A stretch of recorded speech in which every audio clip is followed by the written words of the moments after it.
அஹ்காமுல் இக்லாப். இக்லாப் என்றால் என்ன? சுகூன் பெற்ற நூன் அல்லது தன்வீனுக்கு பின்பு பா என்ற எழுத்து வந்தால் சுகூன் பெற்ற நூனையும் தன்வீனையும் மீமாக மாற்றி ஒன்னாவுடன் ஓதுவதற்கு இக்லாப் என கூறுவர். இதை பாடமாக்கணும், இந்த கேள்வியும் பதிலையும். பா இருந்துச்சுன்னு சொன்னால் உடனே அந்த நூன் சுக்குன் பெற்ற நூனும் மீமா மாறிடும், தன்வீனும் அம்பியா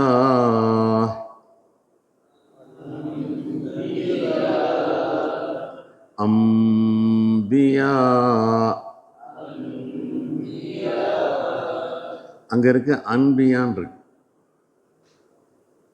அதை அன்பியான்னு ஓதக்கூடாது. அம்பியா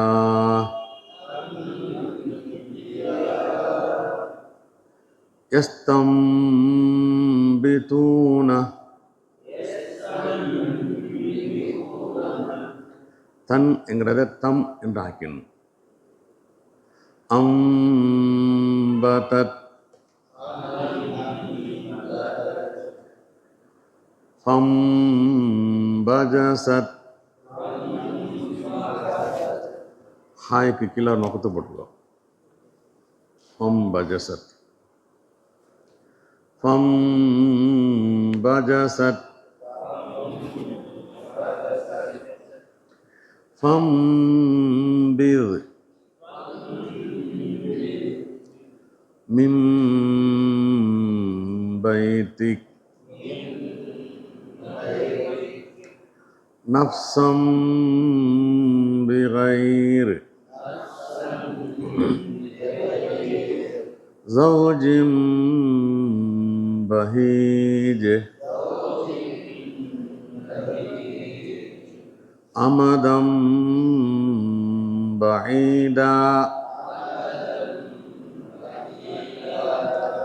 மஷ்ஷாஇம் பினமீம்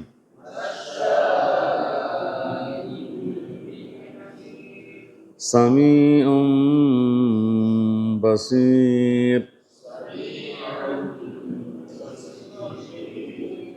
குரான்லேயே சின்ன மீன் போட்டிருப்பாங்க, எல்லா குரான்லையும் இருக்கும்.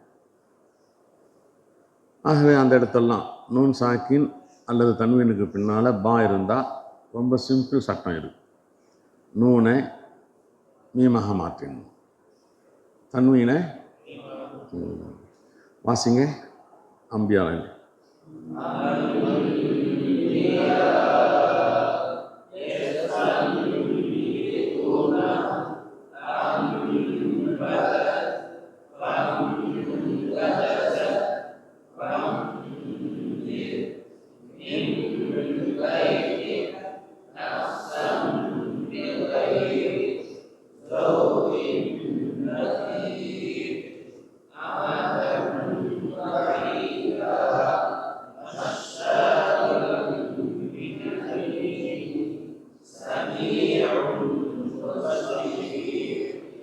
சட்டம் எப்படி சொல்லணும்? நூன் சாக்கினுக்கு பின்னால் பா வந்திருக்குது, எனவே இந்த நூனை மீமாக மாற்றி அம்பியா என்று சொல்லணும் ஒன்றா செஞ்சு. 58 நூன் சாக்கினுக்கு பின்னால் இக்லாபுடைய எழுத்து பா வந்திருக்கிறது, எனவே இந்த நூனை மீமாக மாற்றி ஒன்றா செய்து ஓத வேண்டும்.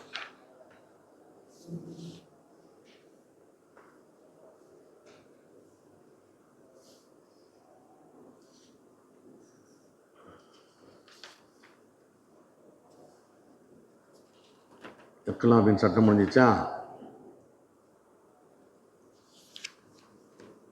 அடுத்து பாடம் 9 பார்த்துக்கலாம். சரி, பாடம் 8 சொல்லி கொடுத்துருவா.